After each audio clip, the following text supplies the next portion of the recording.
back at it. Pew, pew, pew. SDP.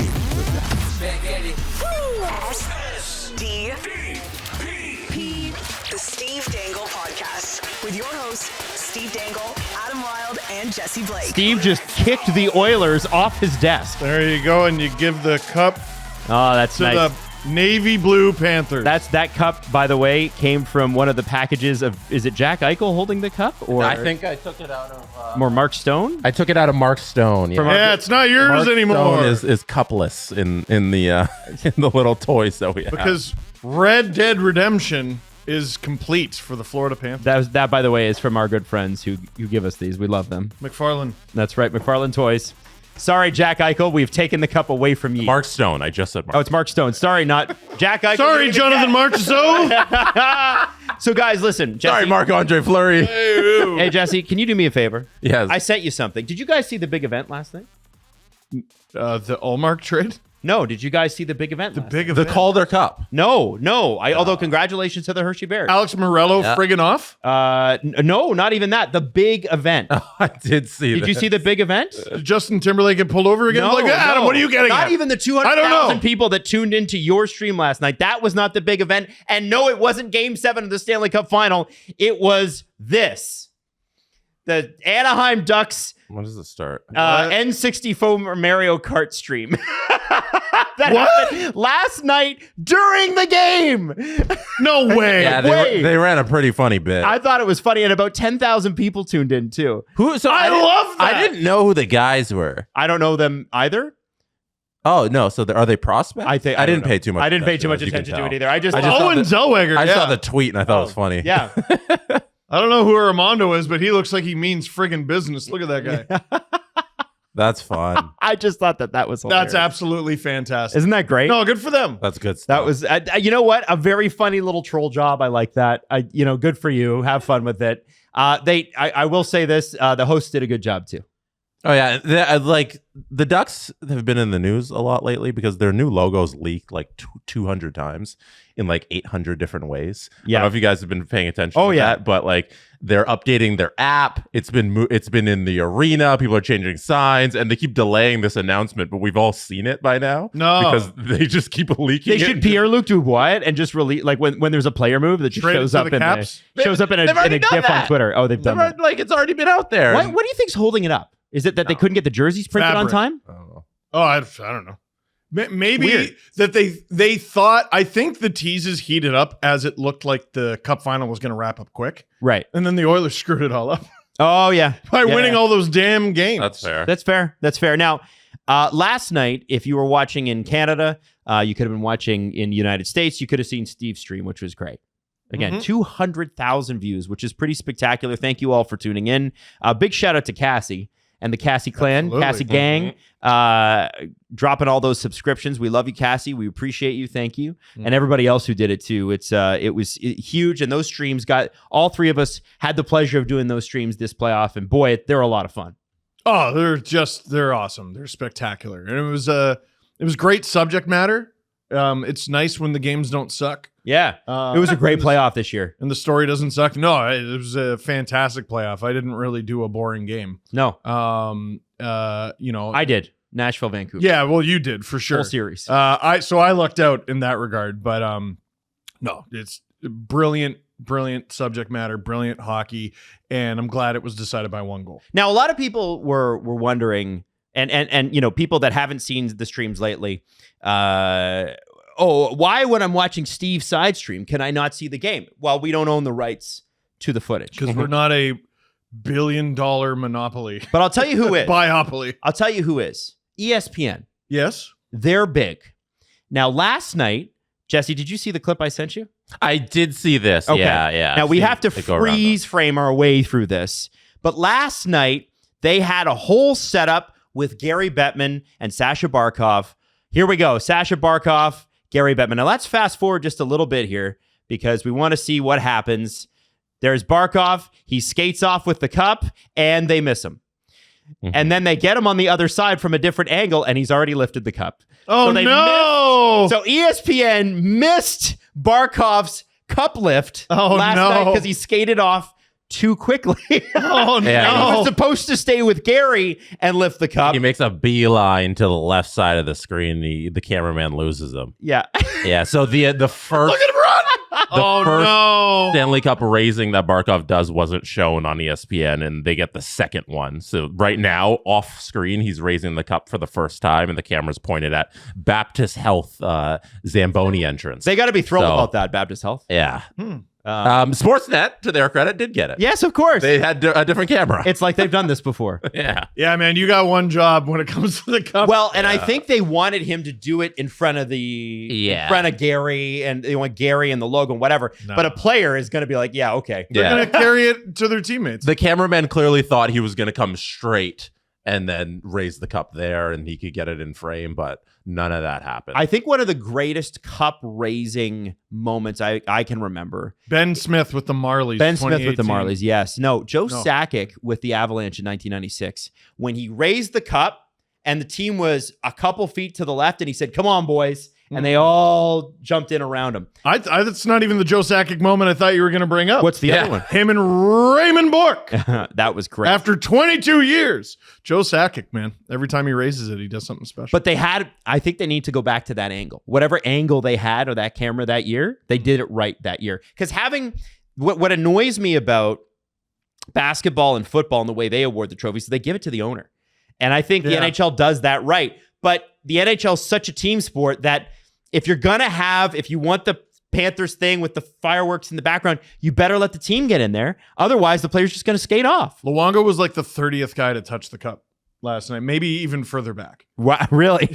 Yeah. Well, it went to every player, then every member of the coaching staff, and then I think like Bill Zito. Mm-hmm. And it took him forever. Paul Maurice got it mid-interview with Emily Kaplan. That was cool. That's cool. That was fantastic. Now, there's a couple of things that have happened. I want to show you some of the party pics before we get into the actual game. All right. So I just sent one to Jesse, and this is of I haven't seen a lot of this. a young man. Before we get to there, let's just finish it off the last one. Oh. Here's the actual cup raising. Oh, I won't play. Oh, Sportsnet had the actual cup raising. I just wanted to show Barkov actually raising the cup. Oh, I'm but sorry. I can't get the Okay, video. picture to Barkov, picture the play. cup. Now picture one above the other. which is what you have to do if The you're watching Wi-Fi's ESPN. You got to imagine. Oh, here we go. Hold on. Here we There go. Jesse's got it. Jesse's got it. Here it is. So the same thing happened. They were running the same camera feed, but whoever's in the truck for Sportsnet realized, I don't know if they were on a better delay where it's like, we know this is coming where he's going to skate off. They immediately switch to this camera and they get the initial cup rating. I bet it was Dome Productions, and Oh. I bet that guy, whoever's running, that guy or gal, whoever's running the feed knows that these guys are going to skate like mad when they get it. Yeah. So shout That's out. so great. Shout out the truck operator in at Sportsnet who was on the ball there and got the actual cup raising as Barkov went away from the initial Might camera. be Mark Askin. Good stuff. Yeah, I think. I don't know. Either way, Good stuff. Great production. Jesse, I sent you. I'm going to be sending you a lot for the first start of this show, so I apologize in advance. But I sent you this one particular picture. Now, Steve's got a favorite. You got a favorite guy on the Panthers who doesn't draw in every game, but you really like him. Ryan Lomberg? Ryan Lomberg. Yeah. Ryan, why do you like Ryan Lomberg?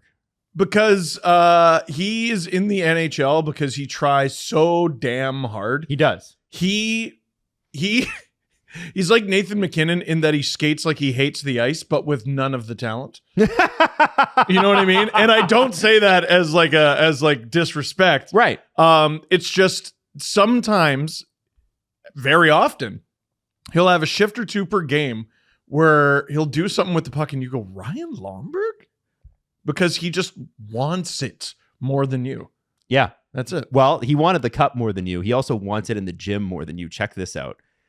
Holy That's shit. Ryan Lomberg. My God. You know what's funny? Ripped like an old shirt. It's so unnecessary.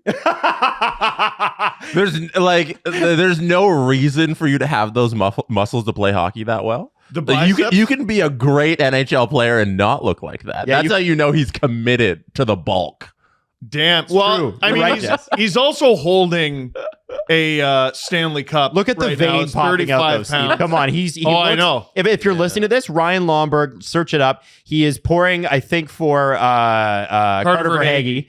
And Carter Verhaeghe still has his jersey and his shoulder pads on. And Jesse's right. Lomberg's like, nah. Screw that. Look what I naked. got. He went to the Pierre Engvall school of I'm not wasting this bod. Like, look, the room's full of cameras. Here, everyone. Yeah. Look at this. He's doing the Randy Orton pose. Like, you know that he's going to get that framed and it's going to be in his basement. Oh, yeah. You know? And he's going to say, give me the one with my nipple. Ryan, your face isn't even in it. Yeah, but my nipple's touching the cup. It's like a hair. It's a nipple hair away from the cup. And he's got the long hair. yeah, he does have the long hair. Now, That's a gem. there's Jesse, I Wow. accidentally just sent you something that I want for after, but there's one between Lomberg and what I just sent you. Mhm. And what I just sent you, I want you to tell me who this player is. Because this player Okay. is he's doing the proposal pose, you know, one knee up, one knee down, you know, will you take Oh, the this drink? proposal pose. Yeah, the proposal pose. But the cup is full of liquor, presumably, Mm-hmm. and it's being poured over his face. Got it. Okay. And his mouth is wide open, Mm-hmm. but it's poured over his face, and I actually don't know who it is. So I'm wondering if you So can he's tell just me, being like waterboarded, but oh my God. who is that? They're super skinny. Judging by how Young. skinny they are and the socks, I'm going to say old. I'm going to say that's Sergei Bobrovsky. You think No, it's I Bob? can tell you who it is. You can tell us? Yeah, do you want to know? Yeah. What's your guess? Let's guess. You say I'm guess. going to say it's one of the goalies. I was going to say Spencer Knight. Oh no, but he's got He's young. Yeah. I'm going to say one of the goalies. I'll say Sergei Bobrovsky. Adam, who's your guess? I said Spencer Knight, so I'll stick with that. It's Nico Mikola. Oh, Yeah, that's wow. Nico Mikola? Yeah. Is that skinny? Yeah. I'm surprised. by Remember the last picture where I told you it was unnecessary to play hockey with that kind of physique? that. You might have a point, Jesse. Lomberg just loves the gym, Yeah. and all credit to him because the gym's cool. Yeah, it's pretty good. He's just committed to the bulk, as I was saying. You know, Damn. That's, this is Mikola, who's also a Stanley Cup champion, and he's not that jacked. no. I'm Listen, trying to, everybody's got their thing. Yeah, Is that Dmitry Kulikov who's pouring it? That's one of the funniest cup pouring videos I've ever friggin' seen. It's There is from- no reason to do that. it was from Mikola's girlfriend's Instagram story. Incredible. She took that photo and it made it on Twitter. Let's go, boys. That's in your nose for several hours afterwards. A lot of beer. Yeah, a lot of beer. Now, Jesse, I sent you a video, and these are all videos we can actually play, Mhm. which I'm thrilled about. So, as of right now, from what we understand, the guys are still partying. And, and they're partying at a bar called Elbow Room, which has gotten a lot of play on social media, rightfully so. It's right on the beach. It's open. It's exactly what you would want a Florida bar to be, right? You're on the strip. You're partying. It's wide open, and people are hanging around the bar, partying with these guys. Again, they've been going all night at this point, and I'm pretty sure as of this recording, they're still going. Dude. This video, though, is never hilarious sleep because again. they decided to leave. Okay. And they thought, what should we do? What's the bar tab? Show me the bar Oh, no, I think tab. they're coming back to the bar. Like, I don't think the Okay. tab's done yet. Oh, but okay. but I want you to watch this security camera footage because this is Elbow Room. If you look at the bottom there, put your glasses on there, Steven, get those spectacles on. Waiting for traffic to go by. There's a fire truck. And There's a van. just wait. Hang on. There's another car. If you got to describe it for the audience. So what you're seeing right now is a guy holding something at the bottom of the screen, and he seems to be by himself. And It's just the guy with the cup. It's one Who of is the- that? I believe it's Matthew. Matthew Matthew Tkachuk? Yeah. And he's just standing there. I saw the pictures of him and Brady in the Elbow Room with the cup, so I assume it's Right. them. Now, let's fast forward to He's just hoisting it. he's Dude, hoisting it and he's going to the beach. Now, hang on. he's doing what everyone should do. He's doing now. Hang on. We got. He had somewhere he wanted to be. Now, Jesse has the next. I just sent it to you, Jess. Mhm. The next video, Oh, which is a little bit more of a close up. This is from Dave 954 FLA, who is a reporter down there. He's got the belt. The $900 That's the $900 belt.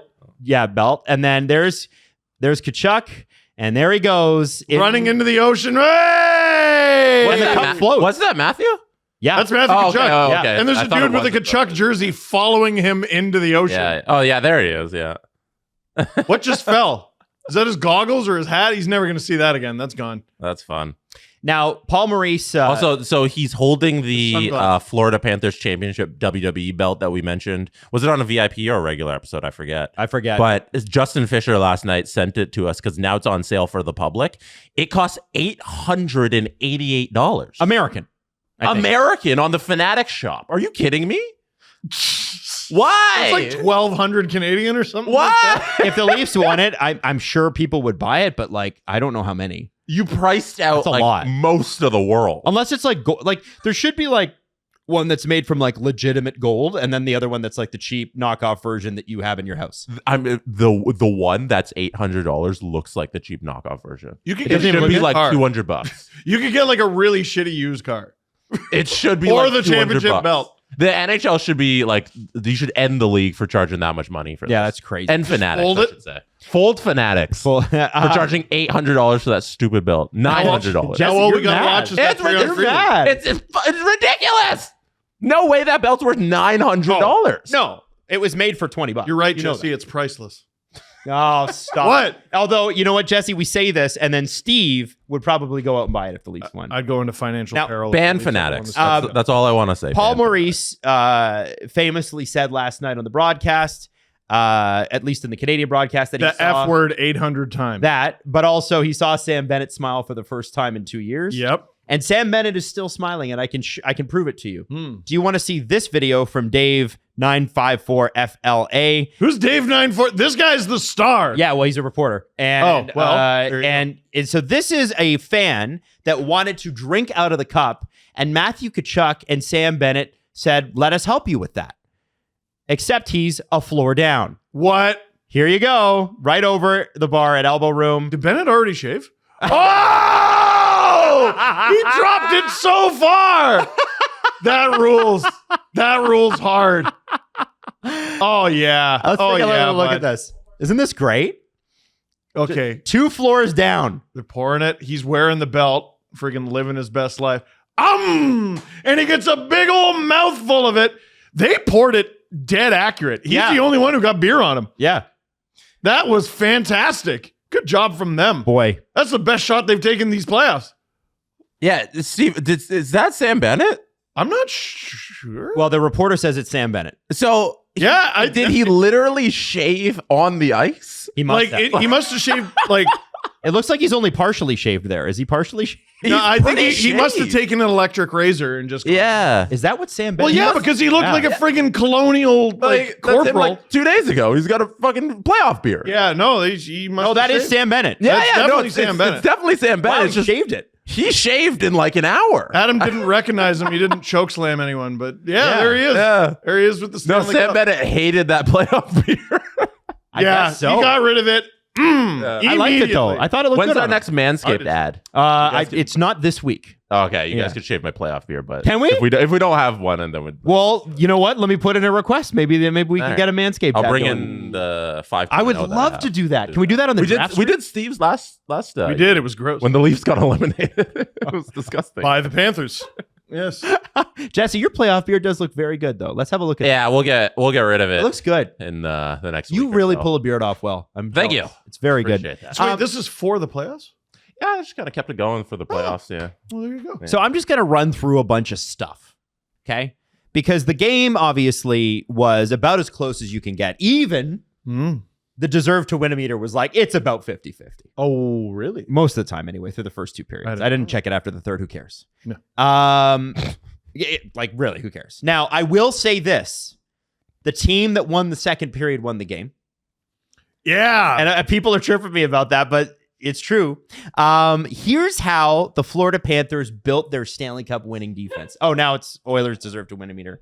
There you go. Why is it moving? Because it's Oh, doing simulations simulations. continue. Oh, got it. Got Okay, it. so I now- was like, wait, the game's been over for So quite the Oilers some time. pushed it at the end, obviously, and that course. pushed it over. But, you know, there's some score effects and stuff in there and whatever. It doesn't really matter. Florida won. The Panthers built their defense like this, and this is one of our favorite guys on Twitter, Kevin Papetti. Aaron Ekblad, first overall pick. Actually, I'm going to guess and see if you can guess how they got these players. Okay. So Aaron Ekblad's an easy one. How'd they get Gus Forsling? Waivers. I think they got him off waivers. They got him off Carolina. waivers. He has an argument to be the greatest waivers pickup of all time. I think you're dead on that one. Brandon Montour, how'd they get him? I think they got him in a trade with the Buffalo Sabres. For how much? I think it was a lot. You said fifth? 5th round pick. I want to say it was like a first round pick. Third. Nah. Third round pick. Got him for a Oh third. no, the Sabres paid a fortune to get him. Yep. I think. From Anaheim. Oh. And it didn't work well in Buffalo. It was not good in Buffalo. No, Nazem Kadri said, and you could hear it on microphone during a confrontation. I think this is when Kadri was in his first year with the Avalanche. He told Montour, "You're a shitty fucking hockey player on a shitty fucking team." Oh, it's a good diss. And now he's a People Stanley said, Cup didn't champ. Sidney Crosby say that to him at one point too? Crosby. I'm not. I remember him and Kadri getting into it. Subban said that about like Zadorov. Drew Doughty said that about Patrick Maroon. Oh, that's good. It's Good so chirp. good. Good Like chirp. I don't know why it tickles me whenever a hockey player is just like, "You suck at hockey." Yeah. Not like you're a bum. I could kick your ass. No, you stink at sports. It's going to take a long time to make it through this list. Now let's get Yeah. to this. There's only 3 more to go. Okay. Only 3 more to You're go. doing the whole Yeah. team. Yeah. No, just the defense. Okay. Just the defense. So we have Ekblad for a first. Forsling is a waiver claim. Montour for a third. And by the way, Ekblad was a first overall pick. It wasn't for. Dmitry Kulikov. I think he was a free agent acquisition. Okay. How much? Oh man, like Work with Jesse on this. Like you a- guys are working together. I think like $1 million. How much does Kulikov make? Yeah. Not currently. What was he signed for? Oh, what was he? What do you mean? Well, it's actually Isn't that's that- what he meant. Yeah. Yeah, Okay, yeah, okay, yeah, right? I'm dummy. Sorry. 2.2. Want to meet in the middle? What would the middle be? Oh no. What did you say? 1.6. I said $1 million. Oh, okay. 1.6. Let's do it. Steve was right. Damn. $1 million. Oh, wow. Wow. $1 million, 1 year, $1 Wow. million. Oliver Ekman Larson. How did they get him? The Canucks retained and are still paying him. No, the Canucks bought him out. I think it was Oh, a they buyout. bought him out. No, Oh, they yeah. signed him. I want to Oh, say it yeah, was 3.25. Jesse, what do you think Oliver Ekman Larson makes for the Panthers? 2.8. 2.25. Oh, Wow. 1 year deal. Oh, I thought it was more than that. Nico Mikkola. How'd they get him? He was a free agent signing. He was with the Blues. Then he went to the Rangers. Then he was a free agent. $1 million. 3 year, 2.5 million per. 3 year, $2.5 million per. So here's the best part about Kevin's tweet. Ekblad takes up $7.5 million. The other 5 take up $11.92 million in cap space. And nearly Ridiculous. half of that is Forsling. Yeah. Oh my God. Yeah. Isn't that crazy? Isn't that crazy? Oh my God. You should know that Drake placed a $500,000 bet on the app that he's associated with. Those aren't real. Those aren't real, Those but he aren't said real. $500,000 bet on the Edmonton Oilers, which he didn't lose. Because even if you're betting on your own app, you're still making money. Those are ads. And by the way, they're ads. So, His own app. well, He's sponsored by that. Oh, he's got I an thought own he had like thing, right? Drake bets. or No, something I like think it's that. called Stake. It's like a crypto kind of betting thing. Oh, I don't He's know. sponsored by them, and he does those streams with them and everything. So those bets aren't real. Oh, I didn't. they're a Formula One sponsor too. They're Stake F1 team. Yeah. Yeah. Steak. They didn't even think about because aren't there restrictions on how broadcasters can Yes. call out that team name? Well, in because certain districts. Yes, there is, and it's also that the Sauber group that they're sponsoring, which will soon be called Audi, are based in Switzerland. And Switzerland, it's not legal. So they called them the Stake F1 team, but now they can't because the Swiss authorities were like, you can't call it that. You're based here. It's illegal. You can't. You cannot be. You cannot advertise gambling in Switzerland. So in some parts of the world they call it Stake Yeah. F1 team, and you can in some parts of Europe. Essentially, Yeah. as a team name, which is hilarious. After 17 seasons and 1,051 games played, Kyle Okposo got a Stanley Cup, and that was the guy I was most excited about because he played for the shitty Sabres, and before that, the shitty Islanders. He had one of the best days of anyone on planet Earth Why is that? because he won the Stanley Cup after over 1,000 games, and he activated a bonus in his contract where when he wins the Stanley Cup, he gets $500,000. And guess who has to pay it? No, not the Buffalo Sabres. The Buffalo Sabres have to pay the bonus. No. Yes. No. Rob Taub reported this on Twitter. If the Stanley Cup wasn't sweet enough for Kyle Okposo, he now gets a $500,000 bonus for winning it all, which has to be paid by the Buffalo Sabres. Oh, now it puts the Panthers into $500,000 worth of overage for next season, roughly. I read, but the fact that the Sabres have to pay it, Yeah. ooh, Yeah. Oh, So, that's tough. Last night we had Reinhart, Montour, Kulikov, Rodriguez, and Okposo. 5 ex-Sabres. Yes. Wow. Yeah. Wow. Isn't that insane? So go through that list again. Reinhart, Montour, Kulikov, Rodriguez, and Okposo. Rodriguez. I'd like to- too. That's the Sabres built the cup for the Florida Panthers. So Wow. I'd also like to say that Craig Rivet, who's a former Sabre, former Canadian, he said, is Buffalo the best development team in the NHL? Eichel, Cup, O'Reilly, Cup, Bogosian, Cup, Rodriguez, Cup, Kulikov, Cup, Montour, Cup, Reinhart, Cup, Wow. they left out Okposo. Okposo, Cup. Yeah. And here's the other thing that you'll love. Dude, he hates the Sabres. In 2017, Yeah. who interviewed to be the Sabres general manager in 2017? Craig Rivet. No. Bill Zito?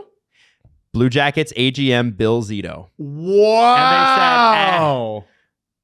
And they went, Oh, no. Is that when they hired Kevin Adams? I think that would have been No, that's 17. pre-Kevin Adams. Botterill, Oh. I think. Right after Tim Murray is Okay. Botterill, I think that which would've been lasted Botterill. a year. Oh, no. Yeah, that's rough. Oh, dear. Now, Sam Reinhart said after the game, I don't want to leave. I want to be here. CJ, that tracks with what CJ was reporting going into the series. Yep. I feels like with this sort of thing, you get two sides that want to get it done. They get it done. Yep. What's great for Reinhart is he gets whatever he wants. The number is whatever he wants. If he wants to stay in Florida, and Florida goes, we can give you this many, and he's bound and determined to stay there, he signs for that many. If he wants to go to unrestricted free agency, he signs for the moon and several other celestial bodies. He scored over 50 goals. He had 94 points. He had a good Stanley Cup playoff, and he scored the Stanley Cup winning goal. You get whatever the hell you want. You can't go into free agency better than what Sam Reinhart did. It's pretty good, huh? Pretty good. Pretty good. Now, I'm looking at this, and I love this quote. Shout out to my fans in Calgary. You know I couldn't let Edmonton win. That's Matthew Tkachuk. I saw that. Calgary fans, we're rooting for him. How do we feel about Corey Perry, who did win the Cup, Man. but is the first player in NHL history to lose the Stanley Cup final 4 times in 5 years with 4 different teams? The mathematical odds of that happening are just, they're insane. Like, this will never happen again. People were calling him the reverse Pat Maroon. I will say this. People are acting like he has never won the Cup. And you'll never be able to, no matter how many memes you make, you'll never be able to scratch Corey Perry's name off the Cup. You'll never be able to do it. He's there forever and ever. Amen. He won it in 2007. That being said, this is nuts. It's crazy. This is psychological warfare. But if I was an acquiring team and he's a free agent this year, I'd be like, you know what? I'll take a finals appearance. Yeah, why not? I'll take it. I'll take the revenue.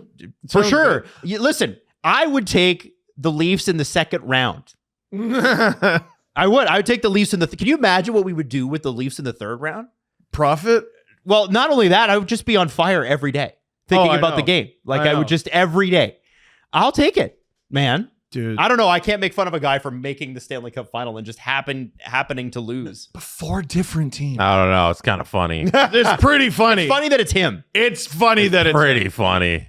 I mean, you make an entire career off of being a dick. Yeah. Call you the worm. His nickname is the Worm, and it's not because he dances.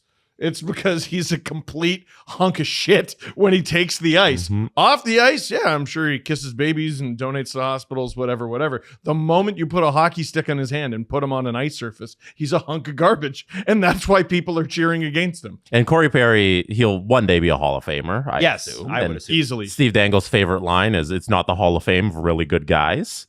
I don't think. He doesn't fit into that conversation. I think his on-ice play wouldn't lend itself Yeah, to fair. the Hall of Fame. Probably it would lend itself to more of the Hall of not really good guys. Well, although I don't really I don't know what happened in Chicago. You know, like I think People forget how he got to Edmonton.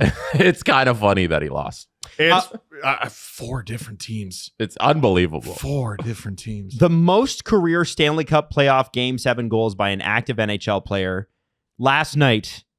It's tied with 7 different players. Can you Okay. name them? Matthias Janmark Yep. and Corey Perry. Yep. Cody Cece's got 2. By the way, if you want to, Jesse, as well. What's the question? The most career playoff Game 7 goals recorded by an active player. I'll say Brad Marchand because I know he had 2 in 2011. All these players have 4, by the way. Yeah. And no, it's not Brad Marchand. Really? Active players. I got nothing. Okay. So according to Stats Center, which is TSN's SN Stats, basically, it is Janmark, Mm-hmm. Ovechkin, Oh, really? Nice. 4 of them, Okay. Corey Perry, Yeah. Logan Couture, Oh, okay. I believe that. He Tyler is good. Toffoli, I believe that. Yeah. David Pasternak, Well, yeah, you're welcome. and Andrei Burakovsky. Andrei Burakovsky. All right. Isn't that wild? Wow. Some of these names make me uncomfortable to say out loud because I'm like, I don't remember that. Like you should know that. Yeah, but you don't. I don't remember that. But isn't that a wild stat? It doesn't mean anything, but it's wild. Playoff stats take place over such a long period of time. You know what I mean? Like you have years and years to forget these things. Yes. You know what I mean? Yes. Andrei Burakovsky. Yeah. Isn't that nuts? Because I feel like I don't know if he had any with the Capitals. He probably did. But Well, if Ovechkin did, I'm assuming Burakovsky did. he was really strong with the Avalanche, and I wonder he must have had at least 1 or 2 in that Game 7 against Vegas that year. Mm-hmm. Wow. Now, producer Drew, in his way, Was jacked the Oilers lost. yeah, super jacked the Oilers lost, jacked. and will never miss an opportunity to take a stab at the Leafs too. Right? Oh, let's So hear here's the tweet. Hear this one. Here's the tweet. Connor McDavid, after losing Game 7 in the Stanley Cup Final, we were right there. Right there. John Tavares, 52 days ago. We're right there. Yeah, no, there's levels to this. The Oilers were legitimately right there. The Leafs were also in the playoffs. Do you agree with Connor McDavid? I can't believe this is a thing, by the way. And I'm pretty sure I know how you guys are going to answer this, but Okay. do you agree with Connor McDavid not coming onto the ice to accept the Conn Smythe Trophy? Yeah, that's the captain of his team. He hugged every player as they went to the dressing room, by the way. Yeah. Every player on the team. Connor McDavid's obligation is to the Edmonton Oilers, not the Conn Smythe Trophy. It's not his obligation to go on the ice to get booed and take a miserable picture for us to laugh at forever. Connor McDavid has taken plenty of photos with people where people just go, look at the man with the silly face. There's a picture at the airport. There are people following him to his car. Did you see that really uncomfortable video from like a week or 2 ago? Yes. Following him to his car and, hey man, and like they're being nice, but also get the fuck out of my car. My defense of Connor McDavid not posing with the Conn Smythe Trophy is the last time a player won the Conn Smythe and lost the Stanley Cup was 2003 J.S. Giguère. Go and look at that photo. It's the saddest man. It's the world's saddest man. There has never been a sadder man. Go to any funeral, go to any whatever. You won't find a photo of a sadder man. That is the world's saddest man. Even when Connor looks happy, he looks sad. Yes. So that would be a super sad photo. Yes. So, like J.S. Giguère, part of the reason I wanted Anaheim to win the Cup so bad in 2007, they were playing the damn Sens, but also I needed Giguère to get a photo with the cup and erase that moment. Right. Erase the world's saddest photo. And then he won. He won, and hooray. McDavid will never have that picture. We don't get that meme. I don't think he'll ever lay a finger on the trophy. I don't think he gives a shit. Well, until he wins it. Until he wins the Stanley Cup, and he will undoubtedly be the Conn Smythe winner unless Leon Draisaitl sticks around. How do you guys feel about him being the Conn Smythe winner, not scoring in the final 2 games? We have the balloting here if you want to bring it up, Maddie. Let's dunk on all these losers. Yeah. Really. So he went 16 of 17 first place votes in Conn Smythe Trophy ballots. Ryan S. Clark of ESPN had Bobrovsky in his first place, and then based on the points and how everything rounds out, it would have been McDavid first, Barkov second, and then Forsling third in Conn Smythe Trophy balloting. Every single ballot had McDavid on it and Barkov on it. Bobrovsky wasn't on every ballot. Mm-hmm. And Forsling got enough points to be the third place winner. I do want to say that I took Bobrovsky earlier in this series, so me and Ryan S. Clark we're buddies. Yeah. Well, and like here, can you go so Jim Matheson is getting dunked on today in part because he picked 3 Oilers. I mean, but you know what's nuts? Bouchard. All 3 guys he picked broke records. Yeah, but not you're picking Bouchard over Barkov. Stop it. No, I listen. I agree with you, but and I mean, Hyman, I get. He looks like a massive homer because he's an Oilers. Hyman should have got more, by the way. Hyman, I think that's his. Was one he the vote. only guy to vote for Hyman? Yeah, Hyman had 16 goals. You know what I mean? Yeah, but you look at Hyman's goals and you say the reason he has those goals is because of McDavid, and that's why McDavid wins. That's the thing. So McDavid, 42 points. It is far and away the salary cap record, and the only people ahead of him are Lemieux and Gretzky. Hyman had 16 goals, which is the salary cap record, and Bouchard, didn't he pass Paul Coffey for most points or assists by a defenseman in a playoff run? Like, it, it's silly to pick 3 Oilers, especially when they lost, but holy shit, all 3 of those guys had a run. There's a legitimate case for all 3 of the guys that Jim Matheson picked. Also, I'm wrong. Barkov was not on every ballot. He was not on this one. Right. It's the only ballot he wasn't on. Good to see Verhaeghe get some love from 2 reporters there. I like that for Forsling, too. He's like one of my favorite.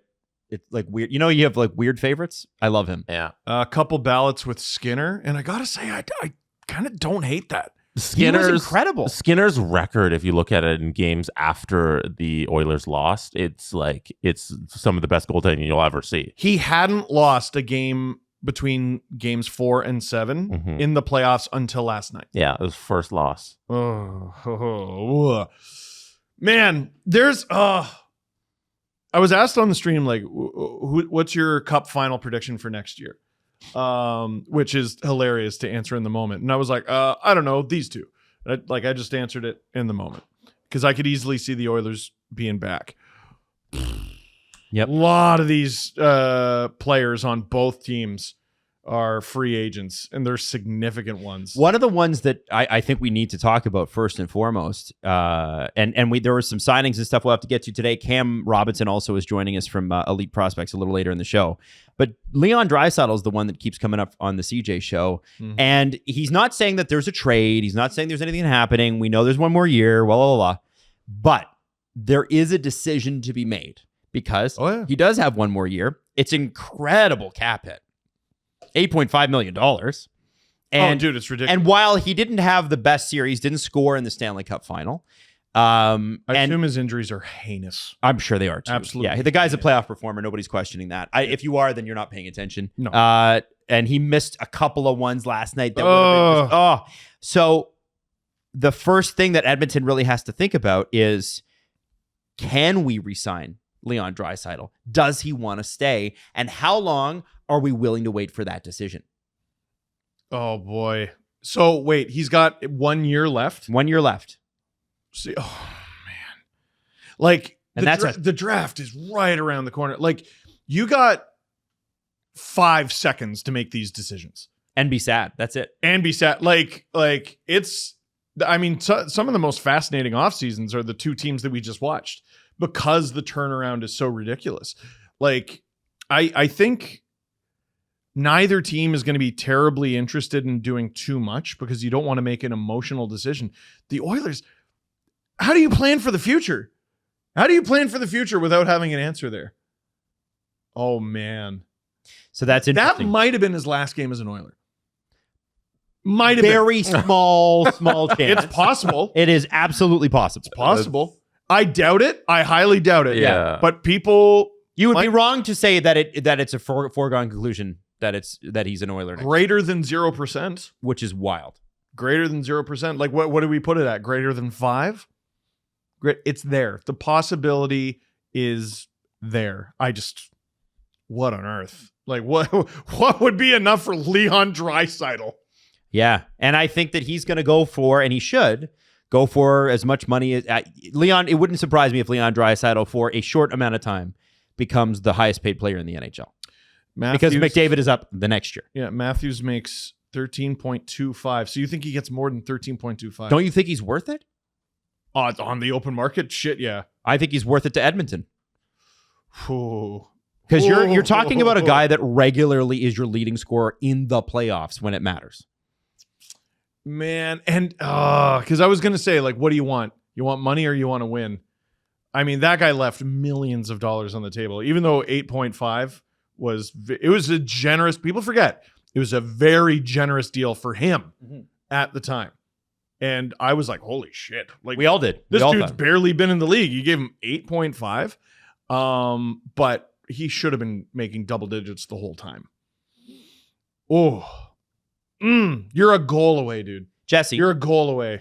Mhm. if you are Leon Draisaitl, what's your first thought about the Oilers thing? How would you look at this? Are you going, well, we could win next year and that's all I care about? Because you have I don't believe he's got trade protection. So if you're Leon Draisaitl, do you stick around and make the Oilers wait and make it a story? He's got a modified no trade. I think if you're Leon, well, if you're the Edmonton Oilers, you play it out. Like, I don't think there's any. I know the idea of moving Leon is there, but you have Connor McDavid. I don't think you break that up at any point just because Leon's not willing to commit long term. Like, I don't think you move him out. If worst comes to worst and you go to free agency with Leon Draisaitl next season, it's all worth it because you might just be some pieces around McDavid and Leon to win the Stanley Cup, and I think that's worth the risk. So if you're Leon, I don't think you have a choice, but you're playing next year in Edmonton. Yeah. Like, because if I'm the GM of Edmonton, if I'm Ken Holland's replacement in the next 5 days, like, I don't move Leon, and no matter what. A year of Draisaitl at 8.5 is worth the risk. Yeah. You gotta find a way to move Campbell. I have aggressively changed my position there. You have to move Campbell, and I think you move heaven and earth to move Darnell Nurse. Yeah, so I'm looking at the Oilers thing. If I'm Leon Draisaitl, my main sticking point with this next contract is Connor McDavid sticking around or not? Yep. If And only Leon they know signs, the answer, right? then I'm convinced Connor's an Edmonton Oiler for life. And I think that's fair. you have to remember that. Like, even in Toronto with Matthews, we were like, well, for 5 years, because Brian Burke put it out there, he's going to go to Arizona. Ha! They don't exist.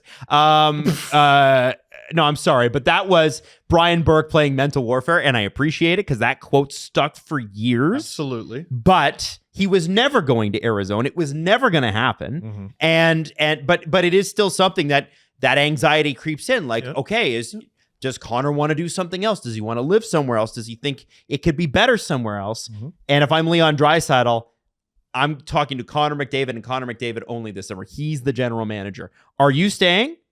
Because I'm not signing till you sign. Well, he can't. He can't. Well, Connor can't sign an extension till next year. Yeah. So Okay, I'm not signing till a week before All you sign. you're gonna be able to go on is McDavid's word. I think that has to count for something. Yeah, but there's no reason that McDavid wouldn't stay in Edmonton forever because as long as he's an Edmonton Oiler, they will give him everything. Right. Well, like his former agent now runs the team. Yeah. Jeff Jackson is the big boss. He's going to give Connor McDavid everything he could ever ask for in Edmonton. There's no reason outside of like goofy reasons like, oh, he's from the Toronto area. No. Like I don't foresee any reason McDavid would ever leave Edmonton. Any team McDavid's gonna go to is gonna have the exact same problems as Edmonton. Right? We have these cap constrictions and blah, blah, blah. Well, how come? Oh, I'm the best player in the world. Yeah. Any team he goes to is going to be built around him. Yeah. Like, it doesn't really make a difference where he plays. The team is the Connor McDavid team. And if Edmonton, like they've proven this year, they can build a team that can almost win the Stanley Cup. I don't know why you wouldn't just commit to this when they're going to give you all the money you want forever. That Panthers stat about what their decor makes outside of Aaron Ekblad would drive me nuts if I was Connor McDavid. Yeah. Because, maybe you should take less. And so that the Panthers like made a tent out of like a shirt and a couple sticks. Like, dude, Ekblad first overall pick. All right, there's your pillar for the last 10 years. Then you get Forsling off waivers. I'm sorry, that's a shot in the dark. Like the Panthers didn't know he was this. They had an idea he was worth claiming. Yes. They had. I mean, if the Carolina Hurricanes, who are a very smart program, didn't know he was this, how would the Panthers have known? That's kind of lost in all this. Like Carolina, not just a smart program, but they've churned out defenseman after defenseman after ridiculous. They've got two of the top defensemen going to free agency this year at a ridiculous rate, and they'll just replace them. Yeah, they'll just replace them. Montour for pennies on the dollar. Kulikov making dick. Mikkola making really not that much. Like the Panthers are almost built the way Edmonton, like in terms of money. The Panthers are built financially the way the Oilers would be built financially if they were ever going to win the Cup. Right. You know what I mean? Yep. You get 42 points in McDavid, over 30 from Leon, 16 goals at a Hyman, a really good goaltending performance. All the ingredients were there. I don't know how they repeat this. What, Edmonton? What do you mean? Yeah. Oh, they repeat this. What? They can do this. They're gonna have it. They're gonna be in tough, like Vegas was, like Dallas was, the Cup, like Colorado was. But they got to go through each other. The Oilers losing the Stanley Cup should show you just how fucking hard it is to win. It's nearly impossible. It's nearly impossible. You got to be one of 32 teams, and if you're the Oilers, like, how many of those performances could you reasonably ask to be repeated? McDavid's, that's it, because he's an alien. You don't think Draisaitl can? Yeah, Draisaitl. What's crazy? You don't think Hyman has proven that he's at the level he's at? You don't think Stuart Skinner is a good goaltender 16 now? Hyman like broke a record. I don't think it's reasonable to be like simply break the record again. Yeah, but you know I don't think we're asking you exactly to do that. I think like 12 goals. Like the next time you have a run to the Stanley Cup final, 12 goals will be good to get you there. You're leaving 4 goals on the table. Yeah, they'll be found somewhere else. Maybe Leon doesn't go goalless, in the Stanley Cup final. There's 4 goals there. Leon's the one guy. They got such a good performance out of their depth. That's going to be difficult to replace. But Leon is the one guy where I'm like, damn, he really does have more to give. Yeah, and I think he's been hella injured these playoffs based on his performance. I don't think 0 goals from Leon Draisaitl in 7 games of the Stanley Cup final is a healthy player. But is it reasonable to expect him to ever be healthier than that when the playoffs are just 65-ish days of the cross-check Olympics? I don't know why you're so down on the Oilers coming back to I think they'll be good again. I'm just poking holes in, it's not a foregone conclusion. No, I don't think it is for anybody to repeat anything, but I look at how Sidney Crosby lost his first Stanley Cup final. Next year, he was back. I look at the Florida Panthers, who last year won the Stanley Cup final, and this year they won it again. Not just won it the next year, but Crosby then went 7 years just wandering the desert. Penguins. And almost a career-threatening injury. Injury. The Penguins never really got close in between, too. They had the one conference final in 2013 against the Bruins, and they got killed. They got swept by them. I don't know if they had another conference final. Yeah, and then he pulled back-to-back out of his rear end. Pulled back-to-back out of no... Yeah. I love CJ talking about the Penguins in that Cup run. Because, CJ and Kessel got to know each other from Kessel's time in Toronto. And when the Penguins punched their ticket to the Stanley Cup final, CJ tells the story. He walks in the room and Kessel just looks at him and goes, fuck.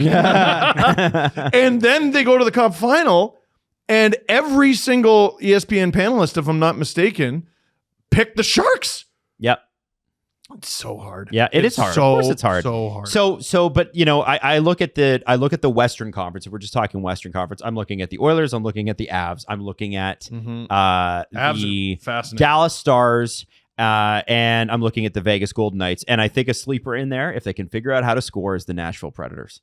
As much as people think I'm crazy, I think that team defensively is scary once you get them into the playoffs. If they just get some guys who can score some points. Underratedly, one of the saddest faces last night, or one of the ones that bothered me the most, was Matthias Ekholm. Oh, yeah. Oh, his second time. Yep. Second time being eliminated in the Stanley Cup final. Game 6 in Nashville, a 1-goal game. Mm-hmm. Game 7 in Edmonton, a 1-goal game. You got up this morning. It was Sunday morning. What was the first thing you drank? Jesse Blake. It matches your shirt in color. Oh, yeah. AG1. Wilson?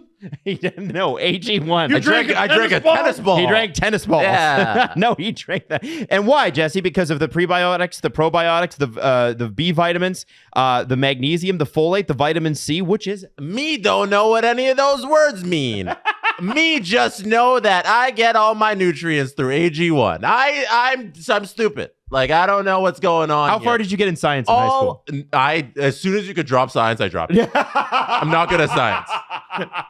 All I know is if I drink AG1, it's like the best multivitamin you could take ever, because I just get all the nutrients and vitamins that I need for the day. And I don't know all the science behind it and all that stuff. It just makes it easy for me.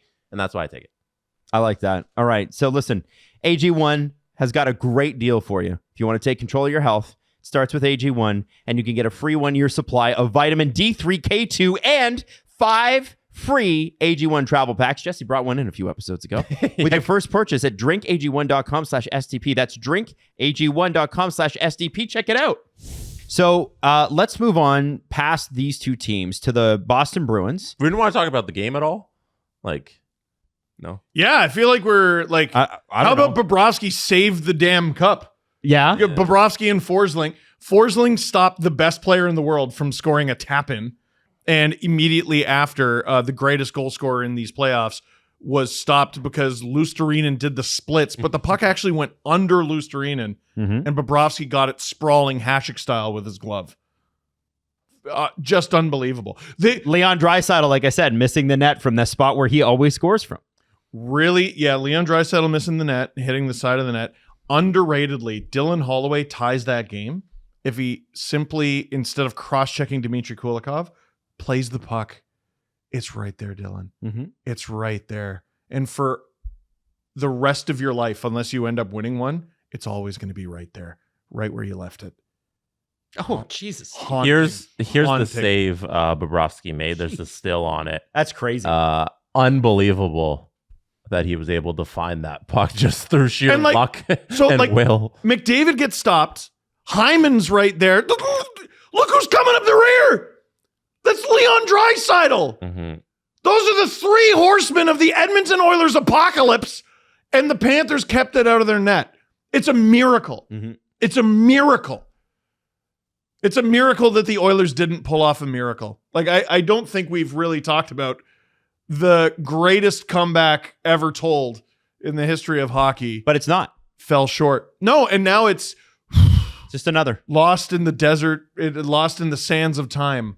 In very short order, we will forget this ever happened. When both teams came out in Game 7 there, you could tell I felt like Florida was back to playing the style of hockey that they played in like the first 2 games and through the first 3 rounds of the playoffs. They felt more desperate. They were playing more physical. They were playing run and gun hockey. And I was like, where was this Florida team for those past 3 games? And it felt like the weight of the world there that you were just talking about this 3-0 comeback and it being the greatest comeback in the history of the NHL. And you get to like, where does it land in the sporting landscape of all time?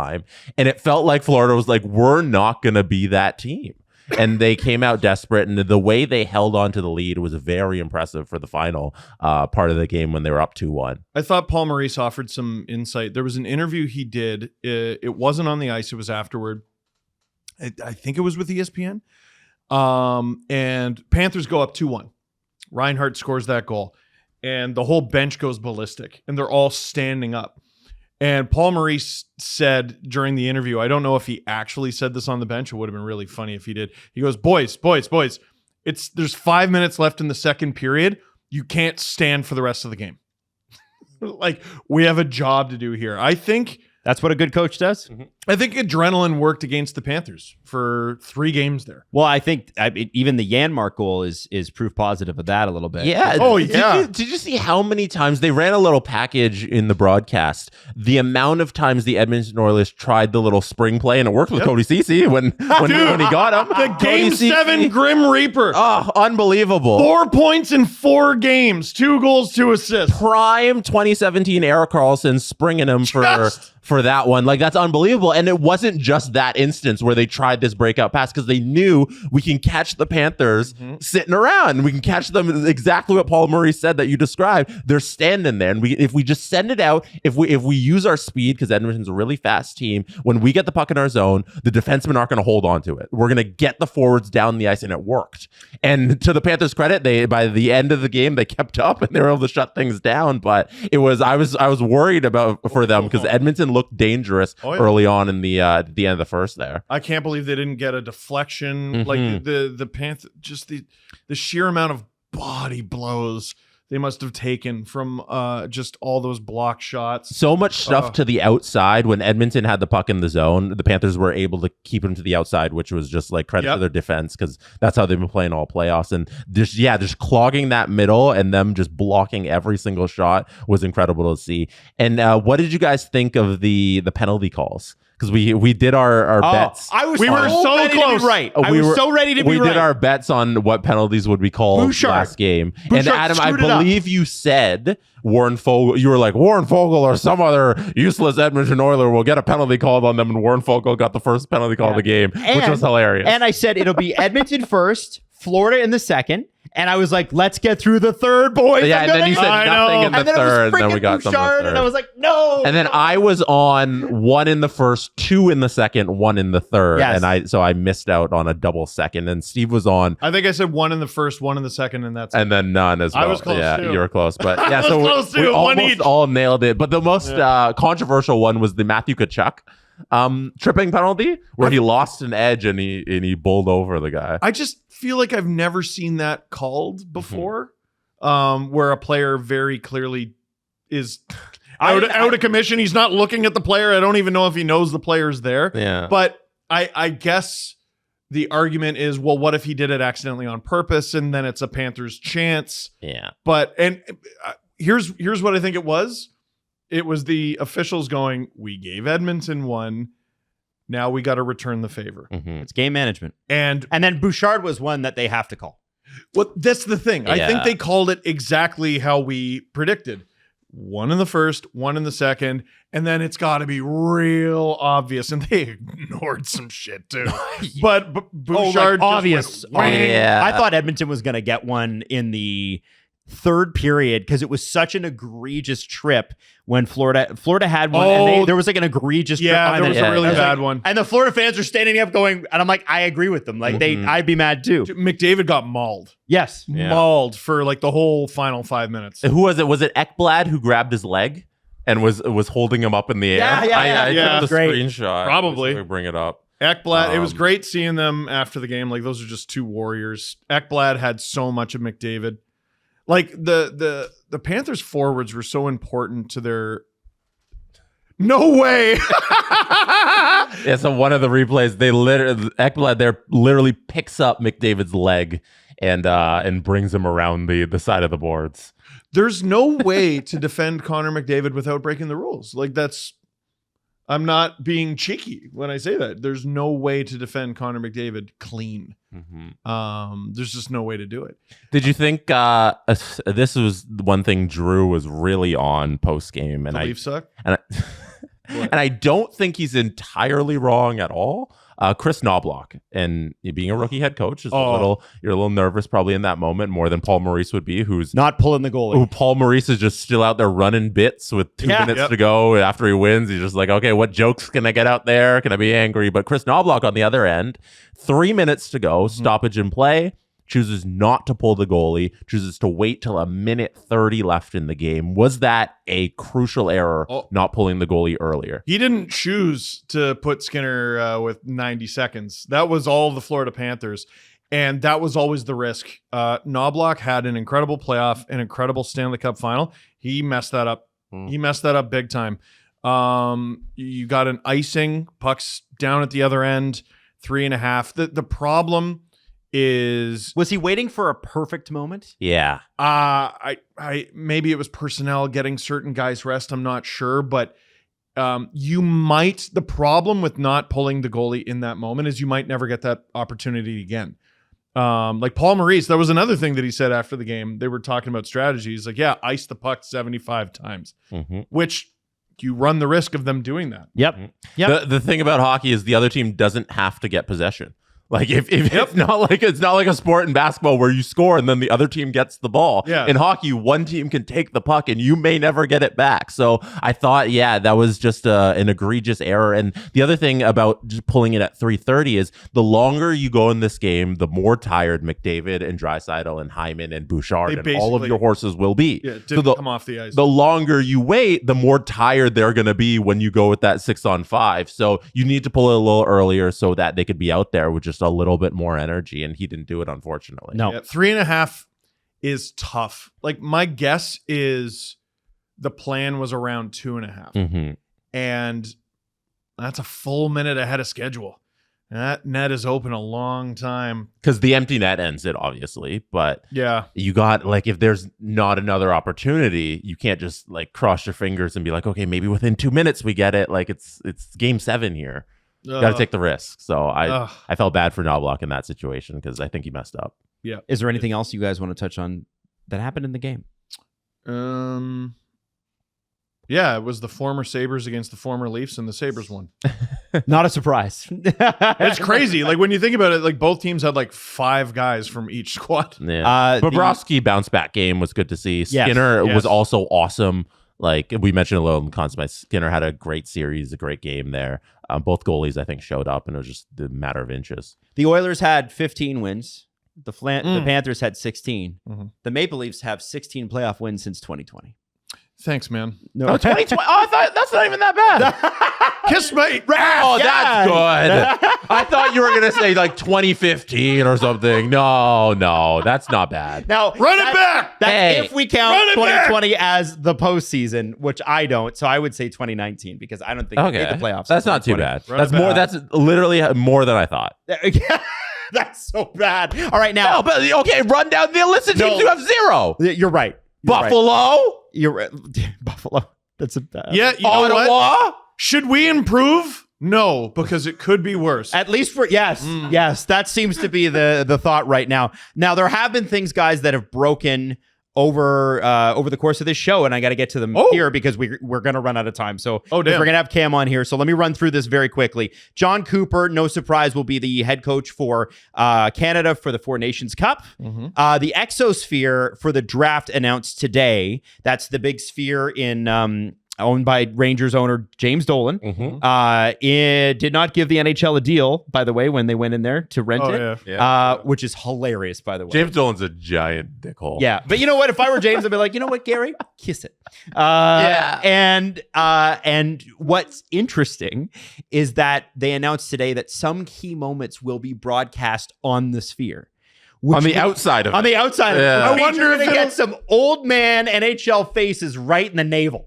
Like real fisheye. Navel? Like your nose. You mean nasal? Nasal. Sorry, not navel, not here. Yeah, I want to They're gonna show belly button. Show them the belly button. Show it. Nasal. Who's shirtless at the draft? I hope somebody. Someone. James Dolan. So, and by the way, I own this building. Good time to remind you that we will be doing a live first round NHL draft stream this Friday night. Does it start at 7 or 8? I can look that up. Yep. Eastern. Probably. let's tell the story about last year's stream.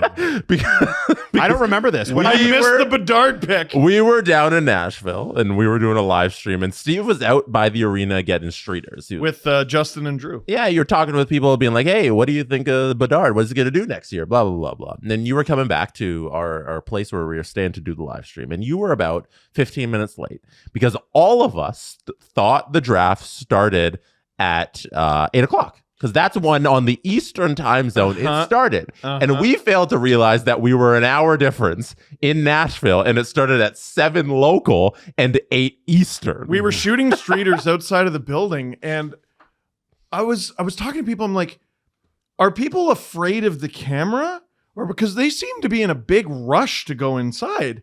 And the reason they were in a big rush is because there was only like 10 minutes before the draft started. You thought the whole time you had an extra hour to do stuff. And we were not close to our Airbnb where we were doing the stream from. So, yeah, I think I want to say I got there for like the second or third pick, but I missed Connor Bedard.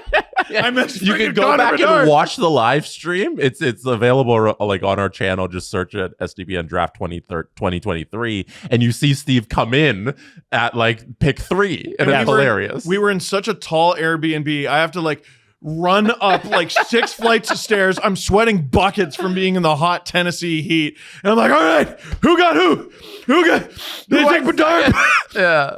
Oh, It was fun. so that will hopefully not happen So, this Adam, year. since we talked about that, did you find out if it starts at 7 or 8 Eastern? 7 p.m. Eastern Standard. Eastern, okay. And that means 4 p.m. Pacific, which means we'll start a little earlier than that, just to make sure we don't miss the Celebrini pick. Sure. And that's exciting. I think we're going to be all in here doing a live stream in here, which is kind of neat. All right. And then the next day, if you want rounds 2 to 7, and they move a lot quicker, 11:30 a.m. Eastern start time, which is 8:30 a.m. Pacific, which means if you're in Vegas, oh baby, that's gonna suck. Dude, you are going to see the most diabolically hungover people in the world. I, right now, do not want to be Julian McKenzie's stomach or head. Is he or going? anything, because he's going to be down there at the draft. And you gentlemen know when Julian McKenzie's around other hockey reporters, he has a good time. I think with Julian McKenzie's around a good time. He has a good time. I think oftentimes he's the reason for the good time. There are people in your friend group that are like party starters. Is Julian not that guy? Oh, yeah. Sorry to interrupt. 8:30 a.m. wake up for him the night after. Wake up? No, it's like a 7 a.m. wake up to make it down to the Sphere for 8:30. That after the night of draft 1 and then having to wake up, I don't know how hard that hangover is going to be, but it's not going to be pretty. Should we dare him to take a selfie? You won't do it. I want to see. Dare him. I dare you to take a selfie bedtime Saturday morning. selfie. Yeah. I want a selfie before what time he's leaving the strip. You know, I want to. What curfew? Whatever day he's walking out of the Bellagio, at 4 a.m. I want. Hey, I'm leaving the Bellagio at 4, and then I'm walking in at 7 a.m. to the draft at the Sphere. And they're pumping extra oxygen in those hotels to keep you awake. I 100% believe that conspiracy. Oh, it's not a 100% conspiracy. It's not a conspiracy. It's a good idea. No, okay, I just remember being like relatively sober, staring at the ceiling, like in my hotel room, going, "What the fuck is going on?" It's the oxygen. I was just freaking pumping, and also the free coffee in every single casino that's there. I have not treated my liver this way in many years, but that might be a night for the motto: can't be hungover if you're still drunk. Casey Mittelstadt. Not for you. Oh no, I'll simply You're gonna be here. You'll be here. Dad. Showing up to work. Yeah. You'll be here. Casey Mittelstadt has signed a 3-year extension with the Avalanche, carrying a $5.75 million AAV. It looks like he's found a spot there, and they have found a guy who they really needed in that spot, right? Yes. The Avalanche were kind of hurting after Nazem Kadri and hadn't found that guy. Really smart move by the Colorado Avalanche to pick up on the market inefficiency that the Florida Panthers figured out. The key to success is former Sabres. That's right. Now I'm not sure that how much center he's gonna play there. I don't know, but even so, I would think a lot. yeah, it's interesting because he has played some wing in his career as well. The other one is Josh Morrissey's defense partner Dylan DeMello has signed on for 4 more years, $4.9 million. They make a great defense pair. That is really not a bad deal at all, especially because you're paying a premium because he shoots right. Given that it's a premium, real good. Former Mississauga Steelhead. Something I want to throw at you guys as well is that Elliot Friedman Adam didn't care. I'm jumping on that. I'm moving the conversation. That's okay. What am I going to say to that? Yes, I know where Mississauga is. Like, what do you want me to? That's cool. Yeah. Steve, what a great stat. Hey, I didn't call you out. Jesse did. Jesse, what should I respond to him with? I'm just pointing out. I don't need, listen, Steve. he knows. Steve gave us a wonderful stat, and I liked it. He knows that my job here is to move the conversation forward where Do it. possible, and that's what I'm doing. Do it. So What's this on the deserved to interesting-o-meter? Let's see. You definitely Pierre McGuire there. Oh, that was shit. the Pierre. Yeah, that's why Jesse's That's calling right, it out. and he's a former Mississauga Steelhead playing out of Mississauga, Ontario. Brampton, sir. Brampton. They're playing in Brampton now. Yes. So I wanted to make sure I got those out. And then there's a couple major things that we have to talk about. I'm going to ask Cam Robinson about Rutger McGorty, but I want to talk about the Linus Ullmark trade. Yes, you did do a breakdown, but quickly, Where did he go to school? where'd he go to school? Linus Ullmark? Yeah. Sweden. Yeah. Linus Ullmark, what do we think of the trade? Because Sens fans seem pretty pumped, and Boston fans seem more perplexed. I think I want to know why. I want to know why they're perplexed. Because CJ's right. Like CJ often points this out whenever we're talking about prospective goalie trades. Goalie trades often suck. The return for goalies stinks. He said that on Sunday's episode. I mean, look what they got from Markstrom. Look what the Calgary Flames got from Markstrom. It was a late first-round pick and a prospect who's already half cooked. You know what I mean? Like not cooked like he's shit. Like cooked like he's 23. Like this isn't someone who was drafted last year. This isn't like a blank slate. This is a dude who's he's already played in the NHL. You might get a little better, and that's about it. For Markstrom, right? Jake Markstrom. So what the Bruins got, I actually think I like the return a little bit more than most. So Ullmark is great. He's great. He was a .915 goalie last year. He's a .919 in his career, which is insane when you consider how much of his career was played with the Buffalo Sabres before moving. What the Bruins got was Mark Kastelik, big, mean, sounds like a Bruin already. The 25th overall pick. I think I'd be kind of surprised if they kept it. I think they might flip it for something. But I thought it was interesting when you compare it to the Markstrom trade. I feel like the Markstrom trade sort of set the bar because the Markstrom trade also included a late first-round pick. And I think that's a 2025 one, though. Yeah, isn't so it? you don't know where it's going to be. But So that I didn't know. Right. That I didn't But I realize. still think that is like, okay, there's a market setting sort of situation there, right? Where, and it doesn't mean that Boston keeps the first rounder, although they could. They could. I just thought that was like, okay, well, Markstrom and Ullmark, and that seems about right. This is the still reigning Vezina Trophy winner, by the way, for a few more days. Yeah. Don't know. We don't know who won the Vezina yet. Really? Nope. Oh, well, damn. See? oh yeah, I guess. I was like, wait a sec. They have No. to save something for the NHL awards, Yeah, which yeah. apparently happened sometime this week. Damn. I'm not, of all the things I've never watched, I'm not watching that so hard. I went to them once. I think the Boston Bruins did. I think this is one of those trades where like both sides look good.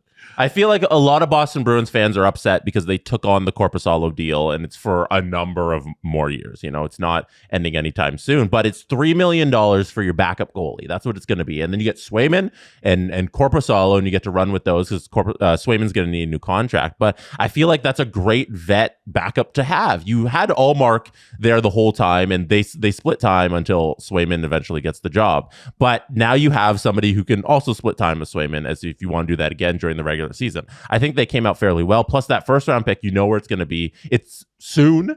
Like it's in a couple days, so you don't have to wait on this whoever you're going to select, or you can flip it for the center or D that you want. And then on the Ottawa side, like Adam, what do you always say about the Ottawa Senators? They're bad. No, I'm kidding. Dude, No, they're retaining in July and August. What do you always say? I say their fans think they've won the cup. They look great. Like I feel like in this situation, Ottawa can win the July and August Stanley Cup again because their offseason moves look good. Like having Ullmark on to added to this team looks fantastic because that's a missing piece that they had, and then getting rid of the Korpisalo deal is a great piece of GMing. It's the best get better trade they've made in at least half a decade, if not longer. And Ullmark is undoubtedly an upgrade on Korpisalo. No question. Yeah. Now, Ullmark, people are like, well, what's he going to be like on a not so great team? Well, you look at his numbers with the Sabres and you go, fine. He'll be fine. He'll be just fine. Yeah. And beyond that, I'm sure there's an extension talk in there because there's one more year. So supposedly he's not interested in talking extension just yet. Okay, so that's interesting. Yes. But for me, not just Linus Ullmark, who's great. Jesse, you make a really good point. Getting out from under that Korpisalo deal is enormous for the Ottawa Senators. It's enormous. What do you mean? It's not a great deal. It's not a great deal. The fact they're retaining 25% on this for the amount of time that they are sucks. You don't think this is a good deal for the Senators? No, I think it's a good deal for the Senators, but it's not the Steve, the no strings attached home run. But it was never going to. It was never going to be. I think that's an impossible task. No, but everyone's like, yeah, man, they fucking smashed. Like, dude, how many years does he have left on the deal? 3? 3 or 4? 4, and you're retaining how much? Well, dude, the guy $1 million bucks. The guy stinks. Like he stinks. I don't think he stinks. I think he stinks. He had a 913 on Columbus in 2022-23, and then he went to the LA Kings, who can actually play worth a damn, and had a 921. And I think this year he sucked on the Sens when the Sens had 2 goalies who have a track record of stopping pucks, and they couldn't stop pucks. Personal bias to me says that it's a Sens personal bias. Personal bias. Yeah, go ahead. I think Korpisalo's numbers with teams that were more defensively responsible, which the Blue Jackets and Kings were. I think that is. He's going to the Bruins. Yeah, but you remember, who did the Blue Jackets re-sign? Elvis Merzlikins. Why? Because he looked really good under a strong defensive system. Yeah, and he's still playing on that shit heap of a team. They're is, but that's what I mean. Is I don't think either Korpisalo gets to play for I don't the think Bruins. Either goalie was that good. He gets to play for the Bruins at a reduced rate in a reduced role. Here's what I'm going to say. He's going to play behind Jeremy Swayman. I personally don't think he's that good. That's my personal opinion. He's not that good. I'm just saying this isn't a disaster for the Bruins. I'm focused on the Ottawa side because like retaining $1 million for the next 4 years is fantastic to get rid of the contract and bring in Ullmark, a guy that they didn't like. That's a fantastic move. Like I would take that swap every single day. The swap is way easier to stomach if Ullmark extends, obviously. Sure. If he doesn't extend, this is just the DeBrincat deal. How is it not? I think that's the risk you take to bring in the goalie. Plus, like even if Ullmark doesn't extend, then you get the cap space. And I think you don't That's have the DeBrincat deal. You don't have Korpisalo on the books. And like if things don't go well in Ottawa, then you have bigger problems. If things go well and Ullmark plays well, I think there's a chance he comes back and there's the extension. I agree. So I think it just depends on how next season plays out. That's why I mentioned it looks good in July and August for this team once again. Like they're set up perfectly going into next season, and everything depends on how it plays out, because year after year in Ottawa, it's like everything looks good, but they don't live up to expectations during the regular season. Here now, once again, if they perform well and they can sneak into a playoff spot or just at least compete for one, things are going to be looking good. And the buyout window starts today. And so interestingly, Pierre-Luc Dubois would have been a 2/3 buyout in LA. And the Bruins buyout Korpisalo? No, but the Senators are apparently going to buy out Travis Hamonic and only cost them a third of $1 million. Really? Yeah, because listen, why did you word it that way?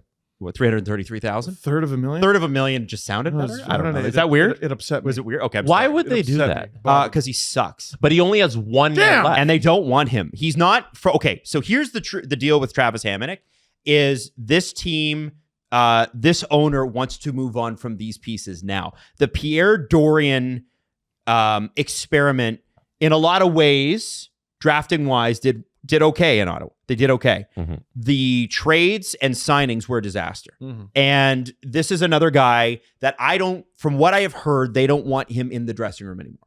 So interesting. So with the Korpisalo retention, That means the Ottawa Senators only have one buyout retention spot left. So if you buy out Travis Hamonic, you take up all of your retention spots, and then you're limiting yourself for trades this season. I guess the other option is if he's only making $1 million, if Ann Lauer's willing to do it. I think you're starting to see some holes here. Listen, No, I'm talking about the whole. I think the Korpisalo deal was great. I think I'm poking holes in the Hamonic buyout. right, and I agree with that. But what makes the Hamonic buyout harder to do? I wouldn't do it regardless because it's 1.1 million. So you're saving $700,000, And you're not, because what I was thinking was, why don't they just put him in Belleville? yeah. And put him there. Doesn't he have a no move? Doesn't he have something He ridiculous? does have a no move. Yeah. He does have a no move. I don't think they can send him down. So maybe Travis Hamonic has a no move, can't be traded, sent to the minors. Pierre Dorian. That's crazy. So that's the other problem is that, okay, so do you have him just sitting in the stands all next year? Because you can't move him.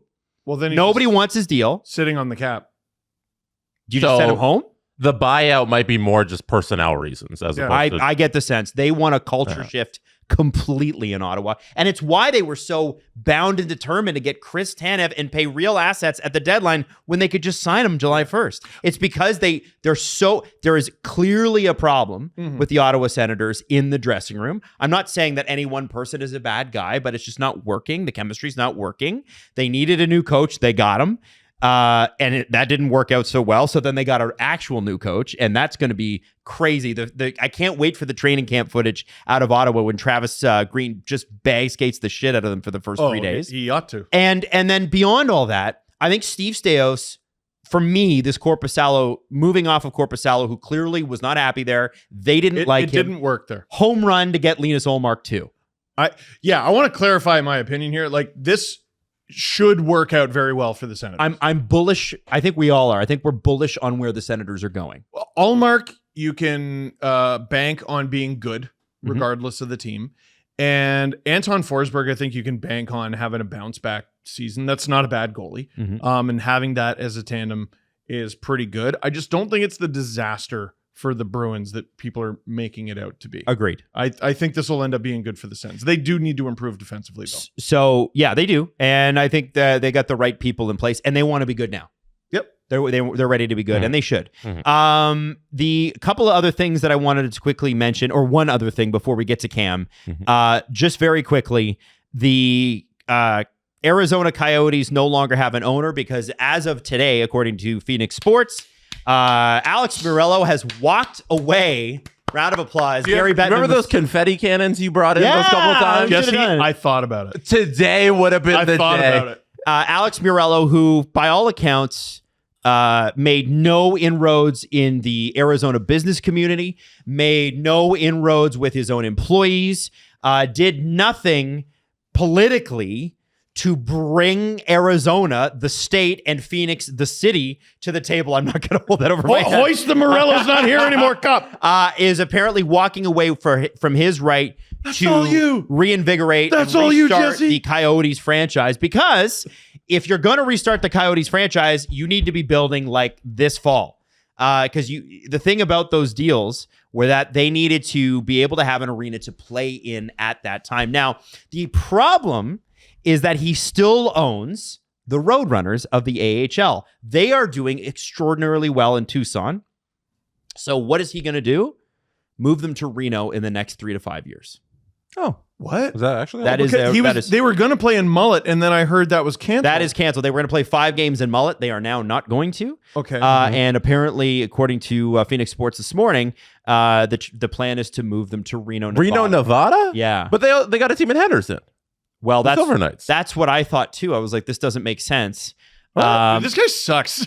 Yeah, maybe he's got some business interest there. I didn't investigate it any further. Oh in my time. God. I think I saw some Coyotes fans griping yesterday. Like this means that the Coyotes are further from coming back than they were yesterday. No, it doesn't. I wholeheartedly disagree. They're closer. You just They're want something. closer to returning to the NHL. Honestly, now that they don't have this friggin' clown. Gary needs to buy Matt Ishbia as many dinners as he possibly can to get that. Gary got his way. You got to remember this. He got his way. This is not this. First off, this could have been Gary's biggest mistake, and he just, by the skin of his teeth, as my British parents used to call it, skin of his teeth, got out from under this.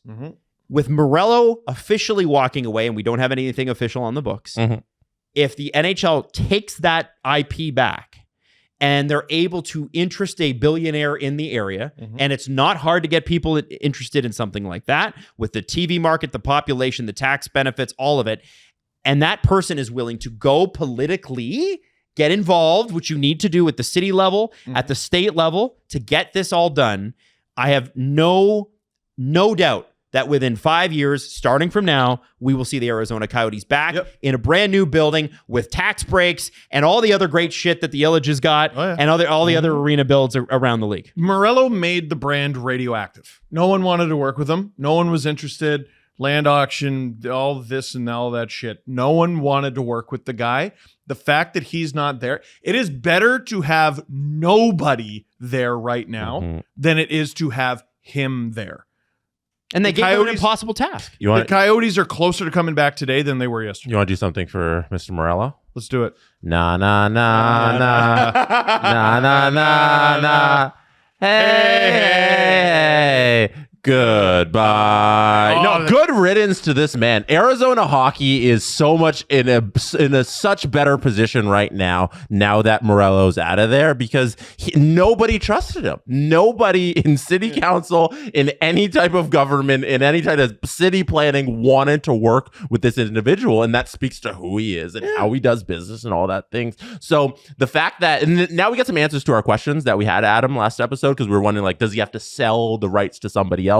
Does he have to sell them back to the NHL? It sounds like he just can walk away from it because he didn't have any rights to sell anything. That's right. Which is awesome for the NHL, because we just get this back, and now we get to go sell an expansion franchise for $2 billion to some billionaire, and we get all this money. He needs no part of pro sports. He needs to go do his gambling thing, he'll build his hotels and all that, but stay away from pro sports because it didn't work out here. Ooh, and it would have never. The Canadian media with their what? Their accurate reporting? Yeah. Shut up. Hit the bricks. Yeah. Hit the bricks. I got a little tired of that, and I think it's become very, very interesting to see how the media down there has turned against him when they were pro him for a long, long time, believed a lot of the shit that he fed. And I understand why. I understand why. The reason why is you want the Coyotes to continue, and you want to believe that this person who's saying all these great things are true. There's nothing wrong with wanting to believe. There's absolutely nothing wrong. And I think that a lot of the reporting didn't really start to get aggressive until the end. And once it did, boy, it was really good. It was real good. But the Coyotes are a non-factor mostly in that market. And rightfully so. They've been goofed around for years. And I think now when people got serious about this guy, when they actually took him to task, it fell apart in a matter of weeks, guys. The auction plan looked like a good plan. You know, it looked like, oh, here's everything we're going to do. Yeah, like all the ones before it. Here's the avenue to do it. And I was like, oh, yeah, this is a great plan. Everybody, Arizona's going to be safe. But then when it's time to execute any plan they've had over the 20 years the team was in Arizona, they were never able to do it. And it, like you just said, it fell apart at the seams anytime that they tried to move forward. And this is the last thing. You know? It's like never again. Never again with this individual. Until there's an arena there where you can actually play. Don't bring the team back. It's all done. Everybody can finally fucking move on from this story, and then in 5 years we can get expansion franchise if that's what they want to do. Yeah, so, and it might, honestly, it might be Atlanta and Houston before this. And Scott Howison, who's the head of the AHL, or at least was the head of the it still is the head of the former GM general manager. He at very least was former GM of the Blue Jackets. I believe he was just extended this spring. That's why I'm questioning myself. But Scott Howison needs to find a way to get him to sell the Roadrunners. If you have an AHL team with great attendance, you keep them there. What are you moving them for? What are you doing? And they've been there for what, 20 years since they left Toronto?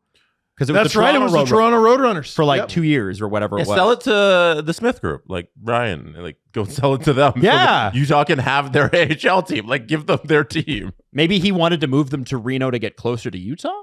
I have no idea. Because Reno doesn't make sense. Yeah, I don't know. Anyway, yeah. So that's that. Let's finish off the show with some draft previewing with one Cam Robinson. Attaboy. From Elite Prospects. I'm sorry. I'm tired. All right, welcoming on for the very first time and long overdue, the contact director for Elite Prospects. It's Cam Robinson. Welcome to the show, Cam. Thank you. Yeah, there it is. Thank you, boys. Thank you. Happy to be here. Cam, Excited. We're excited to have you on because, first off, before we get started here, Steve just signed up for the VIP Ultra Super Special Elite Prospects package. And then we found out that today you have a 50% off sale that he did not take advantage of. I bought it. I bought it like 2 days ago, not knowing. So Let's talk afterwards, buddy. I'll get you hooked up. We'll sort that out. We'll sort that out for you. He knows the guy. Free stuff.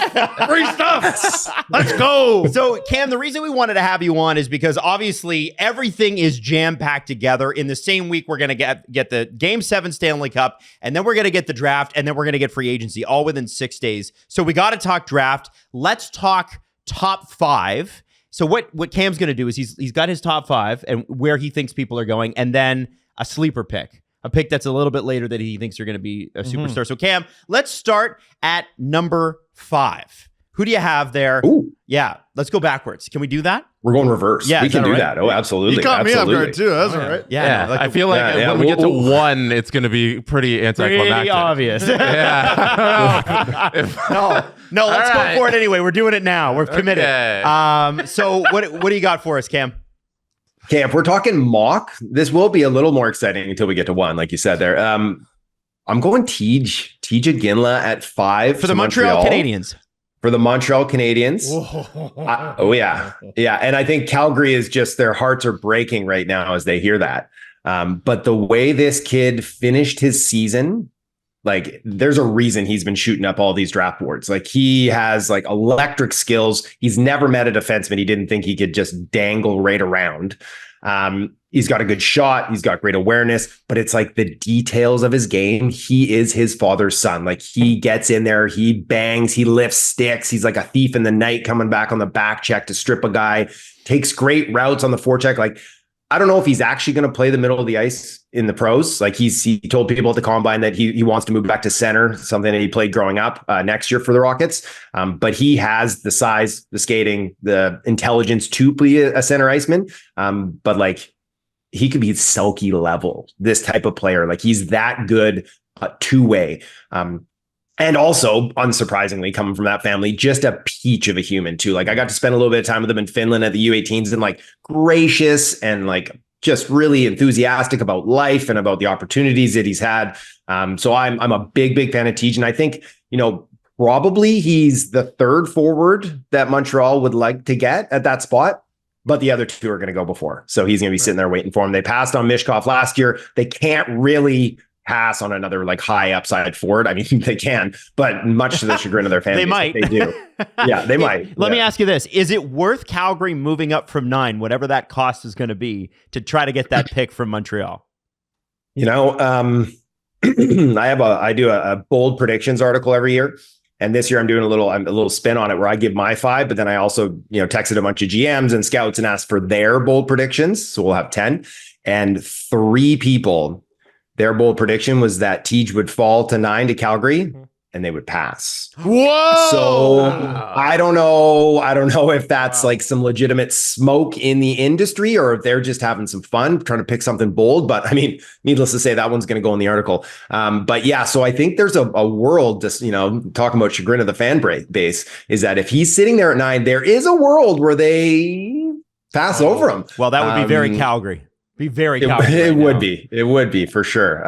So I don't think Calgary's probably all that interested. I'm not Craig Conroy. I'm not sitting in that room with him right now. But moving up in the top 10 it's difficult. It's costly, and the range this year, like 2 to 9, 2 to 10, it's not that far apart. So if they just sit, they're going to have a player that they're going to like kind of in that range. This is extremely important because I'm easily distracted by silly details. Can you think of another father-son combo in the NHL where the son didn't shoot the same way as the father? It bothers me that he's left-handed. It bothers me a lot. Because Jerome was right-handed. Yes, it bothers me. Well, Steve brought this up before the show, Cam, and Jesse looked at him and said, I can honestly say I've never thought about that. I have. And it's the first thing I thought of when I saw him.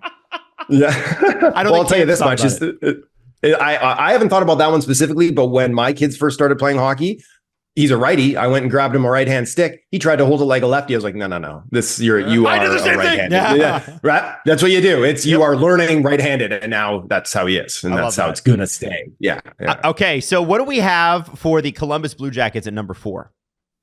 They're going big man down the middle, Caden Lindstrom, arguably my favorite player in this entire class. It probably goes him and then Tej.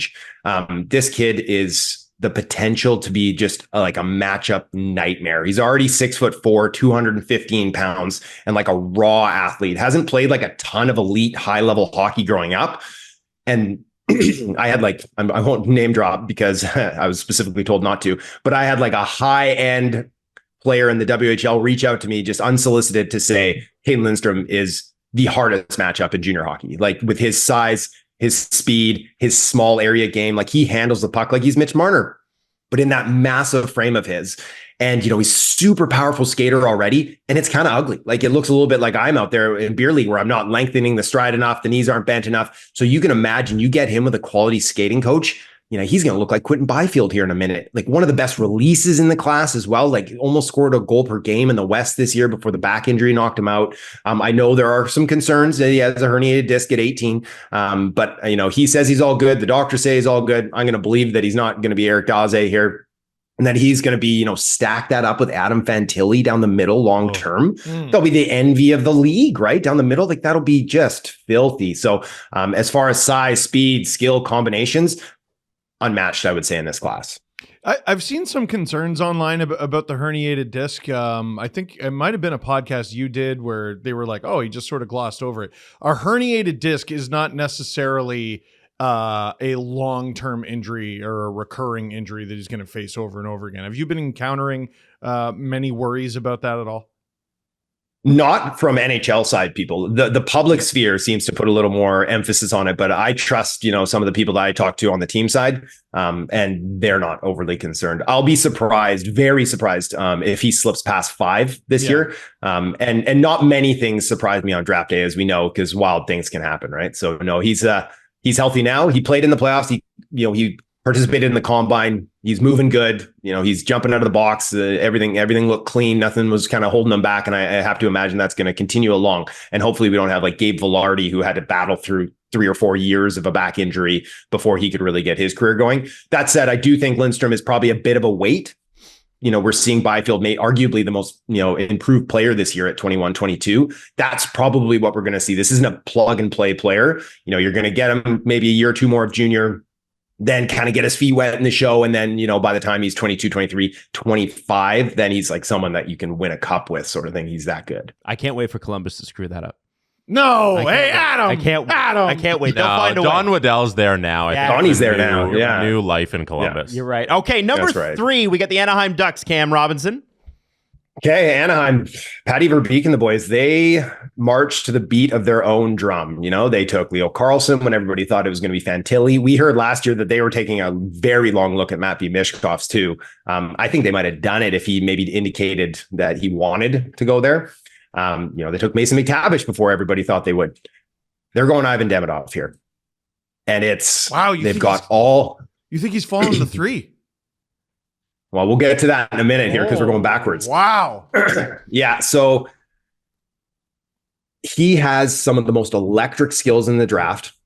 He coming to Fort Lauderdale there for that Gold Star camp with Danny Milstein and the boys, where he got, everyone got to see that he's speaking English, like he's working at it, then to be measured up. So we're taking his measurements from his SCA junior team where they're like, yeah, he's 5'11", 168. And it's like, maybe he is, maybe he's 5'9.5", 150, right? Like we don't know coming from club teams. So the fact that he's now 6'1", weighing in at like 195 pounds, like he's going to play, he's going to be Kirill Kaprizov. Like that is honestly the path that I see him taking. And now he's saying, I'm going to play a year in the KHL.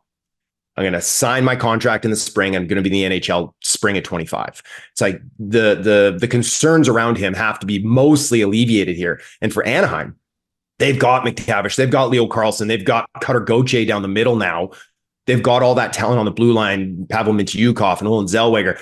They need kind of these electric wingers, and he's going to be sitting there probably for them. And that's just a home run. Like this kid is superstar level talent that I do actually think will be there at 3 for them. And whether they take him, I mean, I'm not 100%. They could go something crazy like Anton Salayev, but the other Russian, the 6'7" kid. But I'm going Demidov here for them at 3. I'm shocked. There you go. I'm shocked. I guess we got to get to number 2 then, the Chicago Blackhawks. Who do you have them taking?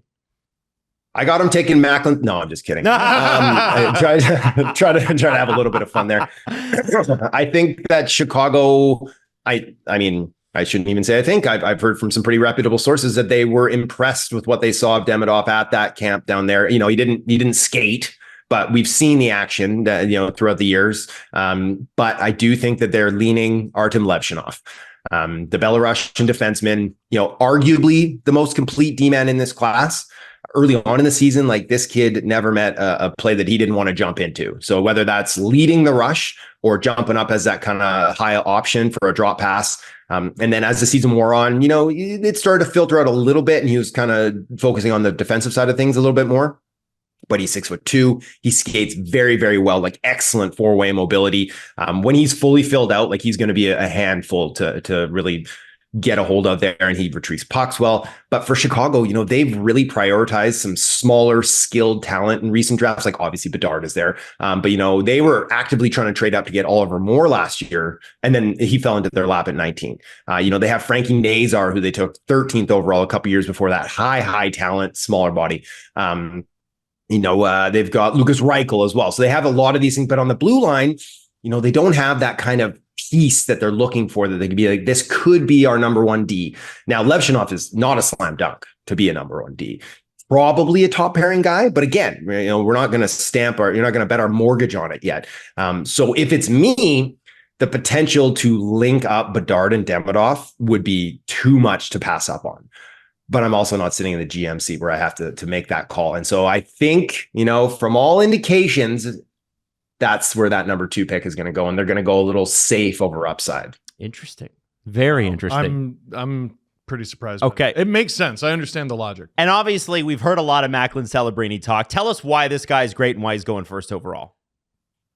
I mean, he is a true power center. Like he has plus feet, hard nose. He will run defensemen through the end boards. He will catch guys with their head down in open ice in the neutral zone and just leave them sucking for air. The handles, right? Like he can maneuver in small areas. The shot is heavy. It's accurate. It's quick. A great passer. Like it's across the board. Plus rated skills. In our EP draft guide, we gave him shades of Sidney Crosby and Jonathan Toews. And it's like, if those two came together and had a baby, that baby is Macklin Celebrini. And, going back all the way to like Austin Matthews draft in 2016, the only guys I'm taking over him first overall in all those classes would be Matthews and Bedard.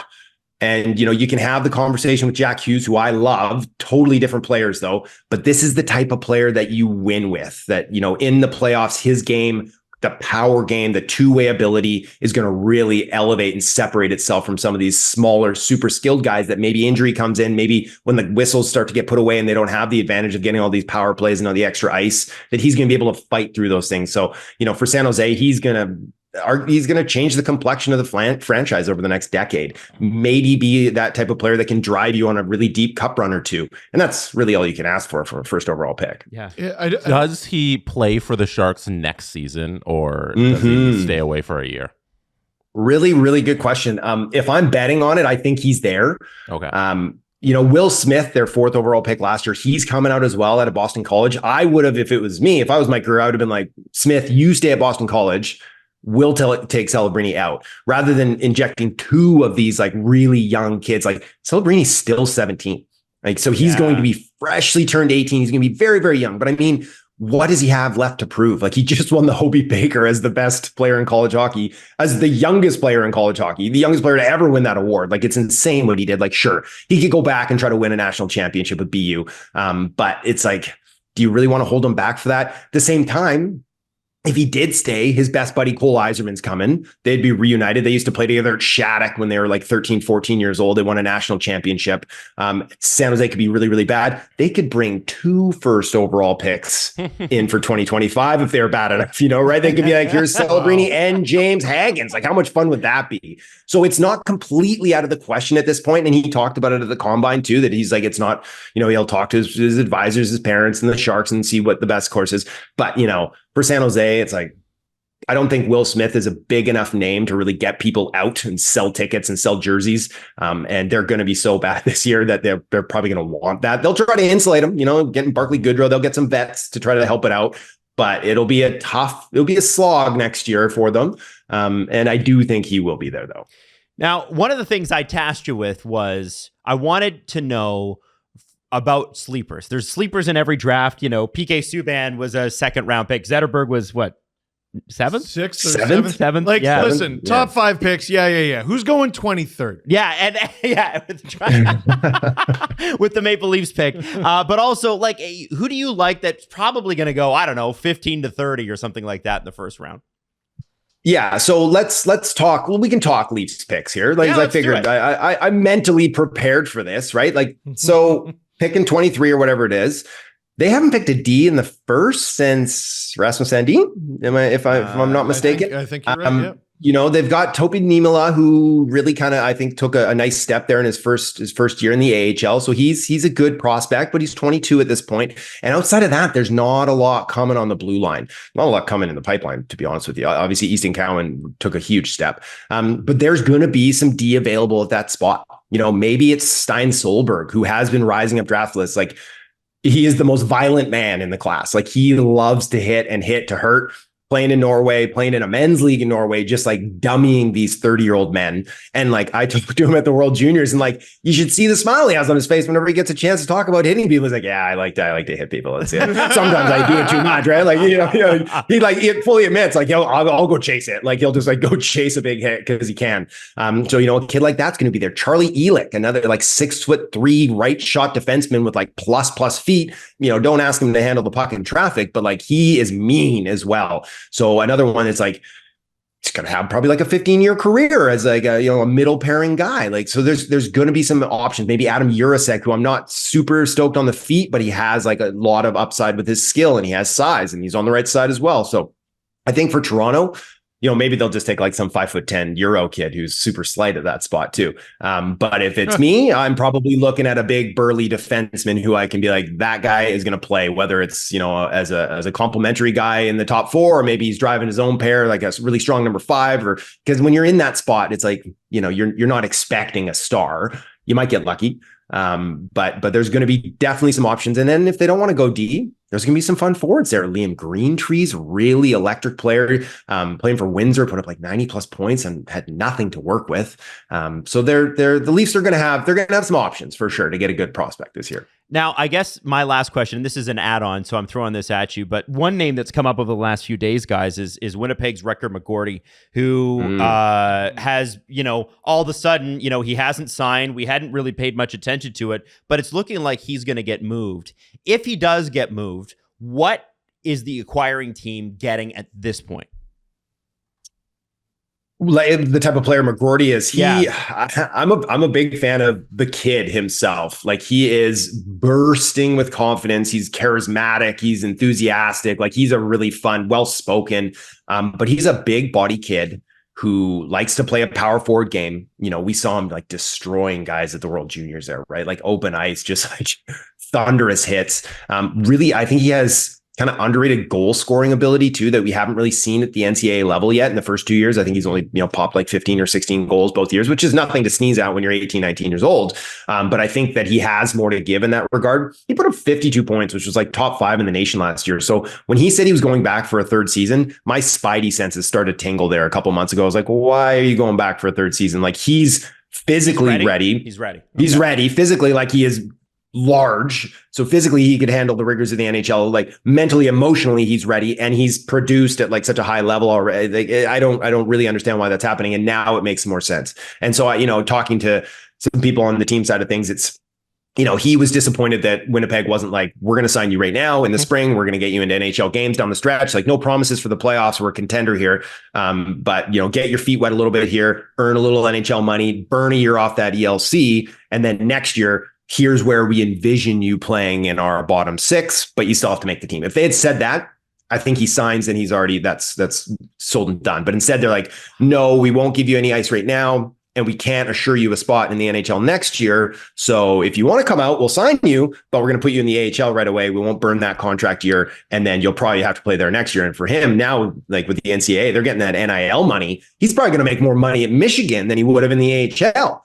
So there's a lot of kind of moving parts in this whole scenario. But, as far as what his upside is, I think like top 9 for sure, top 6 upside, but kind of like this versatile power forward who can play in most situations for you. And especially if he can keep those feet moving in the right direction. So he's a little bit like when you're, Bowser or Donkey Kong in Mario Kart. Takes you a little bit to get going, but once you get going, you're hard to stop, right? Like you're that big body who can run through guys. So another quicker step and you can have like a serious player. And if that doesn't come along, I think a really useful top 9 piece. The Leafs didn't have a pick in that range, but a birdie told me at that draft in 2022, they really, really liked Rutger, and Rutger really, really liked them. Well, it'd be nice to get 2 national team players, or 3, I guess, with Nyes, Matthews, McGorty. That'd be okay. Yeah, it'd be Team USA in Canada. He grew up as a Leafs fan, right? Oh. I think he grew up a Leafs fan. Yeah, I believe so. Oh, that'd be great. Yeah, yeah. And him and Cutter Gauthier are best buddies, right? And now they're both gonna spurn the teams that drafted him and bounce before getting their first games in the show. I'm going to go out on a limb here and say that the reaction in Winnipeg is going to be a little bit more muted than it was in Philadelphia. Perhaps. I get that. Hard to top that, eh? Hard to top that. Hey, Cam, thank you so much for joining us. Cam Robinson, Elite Prospects. Good luck over the next few days. I know this is your Stanley Cup, so we really appreciate you making time for us. Yeah, thanks a lot for having me on, boys. The Steve Dangle Podcast. Follow the guys on Twitter at Steve_Dangle, at AdamWYLDE, and at Jesse Blake. Connection complete.